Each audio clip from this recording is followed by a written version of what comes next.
Alors,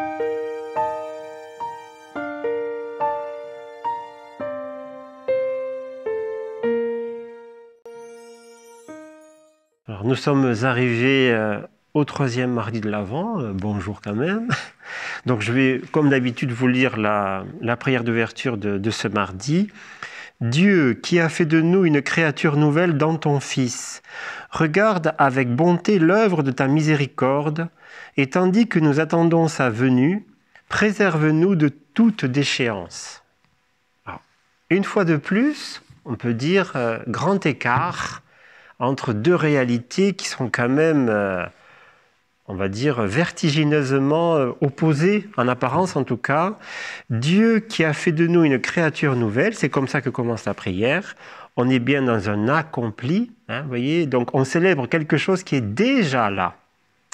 Et on finit cette même prière par « préserve-nous de toute déchéance ». Alors une fois de plus, on a l'impression que, allez, on revient en arrière, quoi.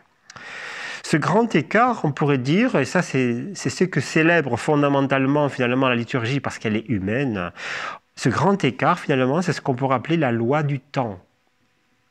Ce qui est déjà accompli doit s'inscrire en nous en raison même de cette loi du temps. C'est parce que je suis un être humain, donc temporel, que j'ai besoin que cette vérité entre en moi progressivement. C'est ça la loi de la chair, on pourrait dire. Mais cette loi du temps, chez nous, chrétiens, elle est liée à la foi. C'est dans la foi seulement que nous échappons, finalement, à un temps cyclique et répétitif. Parce que qu'est-ce que nous avons au fond de nous? Qu'est-ce que nous croyons? Finalement, des choses qui se répéteraient sans cesse. Comme si rien n'était changé en nous, comme si finalement la venue de Dieu dans notre monde n'avait rien transformé. Alors je voudrais vous lire dans le texte de Sophonie de ce jour, voilà comment Dieu y parle. Mais moi, c'est Dieu qui parle, hein, mais moi je vais transformer les peuples et purifier leurs lèvres. Ce jour-là, tu n'auras plus à rougir pour tous les méfaits que tu as commis. J'extirperai de toi les orgueilleux et leur insolence.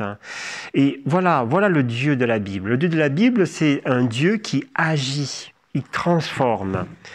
Et finalement, on ne revient jamais à un point du passé. Le temps est irréversible. L'incarnation a posé, on pourrait dire, dans la ligne du temps, un avant et un après. Et cela nous renvoie finalement à la grâce baptismale, la grâce du baptême, qui est donnée une fois pour toutes. S'il y avait besoin de recommencer, on recommencerait. Or, la sagesse de l'Église et de montrer que le baptême, on peut le recevoir qu'une fois.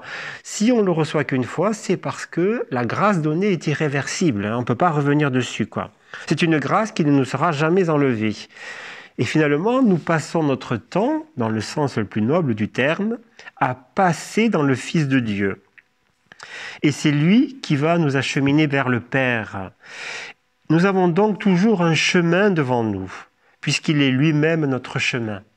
Et à partir de là, on peut dire que